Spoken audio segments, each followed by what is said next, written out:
तो ईश्वर ग्रहण करथिबा युवा युवती प्रत्येक को आउ परमेश्वर आज यही जगतर बा अभिलाष न पड़वा निमंते परमेश्वर मानक वाक्य द्वारा कौन कहती ताहा आमे शुणिबा वाक्य को पठन करिबा। द्वितीय तिमोथी आउ 2 पर्व 22 पदरे कौन लेखा अछि आमे पढ़िबा पढ़ी कि आमे किछि प्रभुंकर वाक्य को आलोचना करिबा।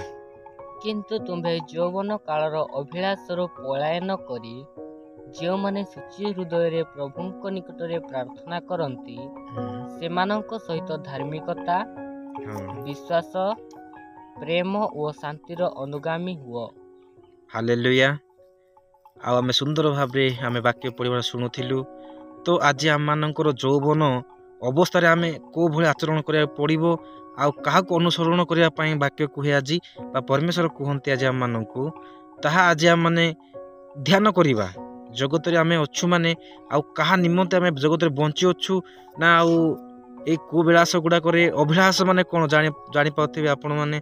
तो कुबिलास माने जागतिकर अनेक कुकार्य गुड़ाक तो से कुकार्य गुड़ाक रंगरस गुड़ाक आमर जीवन न अतिबाहित न करिकी परमेश्वर इच्छा कौन बा जो माने प्रभु रहती सी मानकर आचरण बा तांकर माने धार्मिकता को आमे अन्वेषण करने को पड़ो।